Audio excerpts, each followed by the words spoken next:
Hey guys, I'm back. It's a new day. Today I actually woke up at a new low weight of 87.8 kilos on the scale, and things are getting tighter. Right now I'm going to do some posing practice, some proper posing practice.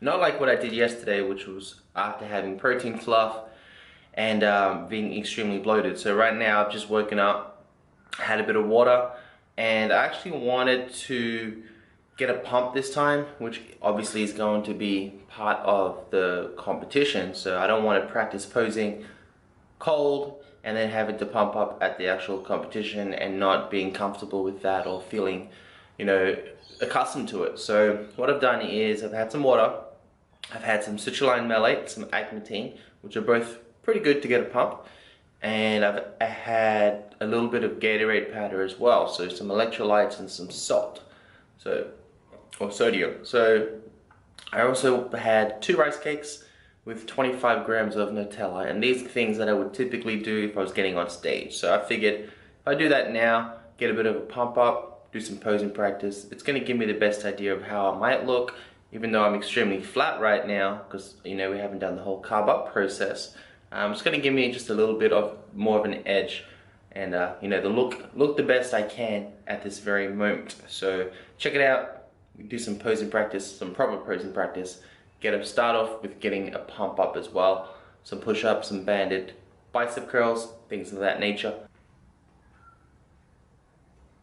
So while I'm running through this pump up process for posing, thought I'd update you guys on contest prep, how things have been traveling, and the highs and lows, I guess. So where to start? I guess it's been quite a long contest prep so far. It's been like 22 weeks now, and in the early stages it was more about trying to rebuild muscle, coming off powerlifting, going into bodybuilding. So it wasn't really all about getting shredded or anything like that early on. We did consider focusing on getting leaner and then having diet breaks quite regularly and really focusing on conditioning. But I think that taking that approach would have resulted in less muscular regain, because I did lose some muscle when I moved over to powerlifting. So, keeping food steady for a longer period of time was obviously a smart choice. Now, in my contest prep phase, I write down my weight every day. A while back now, and I've done a video on this, there was a period where my weight just got stuck, so things weren't progressing anymore. Some days felt really bad, other days felt okay, but overall just the weight wasn't really shifting. So you can kind of say that's my body fat settling point, around 88, 89 kilos or so. Today I'm 87.8, which is awesome because we're getting past that. But in the process, being around that weight, that's when I really experienced times of overfeeding, really wanting to binge and do things that aren't really ideal when it comes to contest prep. In the process of this prep, I've gone interstate for a 3-day fitness summit. I've had my wife's 30th birthday, and a couple of other events have taken place. But overall, I'm pretty happy with the consistency that I've maintained, with just a couple of overfeedings through the 22 weeks. So right now, just running through some push-ups, some rows, bicep curls, some upright rows, lateral raises, just trying to pump up the chest, the biceps and the shoulders for the most part, and we're avoiding the triceps, avoiding the quads and the abs, because those are areas that when they get a pump, they tend to hold more blood, more fluid, and they actually look smoother. Swollen but smoother. You don't really have that sharp, tight feeling. You don't really see the striations that you want to see. So the push-ups are a wide grip, so less triceps, and everything is just like between 10 and 20 reps. The push-ups are a bit more, but just try to get a bit of blood in there, get a bit of a pump. Do about 2 or 3 circuits of this, or until you feel like you're good to go. One thing I would note is that I'll probably drink more water than I have so far, and I'll be getting on stage at like 6 p.m. So show day will be very different, very different in regards to hydration and food. Now, when I say overfeedings, what I mean is going over my macros. Uh, I guess you have to say intentionally, because it's just like, okay, I'm just gonna go over and eat less tomorrow. So I've done that a few times. My wife's 30th birthday, I made a video saying that I was gonna stick to my diet and everything else. The event was all paid for, and somebody didn't come, so I said, screw it. Given that they've already been paid for regardless, I'm going to eat their meal. So I actually had 2 entrees, 2 mains, and 2 desserts at her 30th birthday, which was a great little break. And I did end up having a Corona as well. The entrees were very small, and so were the mains, but I was extremely full. So it was a lot of food in a short period of time. Took some photos when I got home that night, and I looked way more vascular, which was great.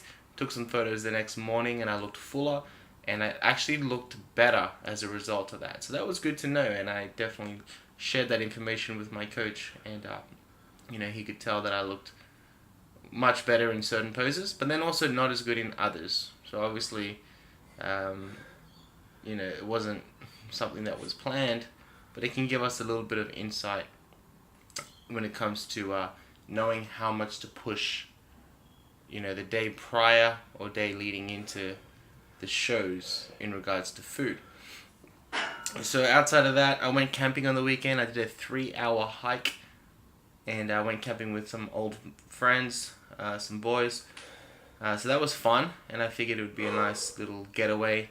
Planned all my food, took all my food with me, and stuck to my macros for the most part. But the 3-hour hike obviously isn't something that's in my program, and I didn't want to die or really kill myself in the process. So I did increase my carb intake.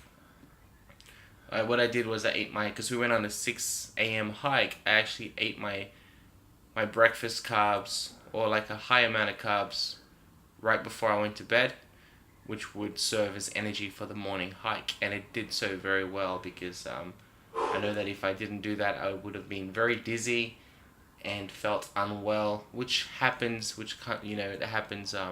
at this phase of contest prep.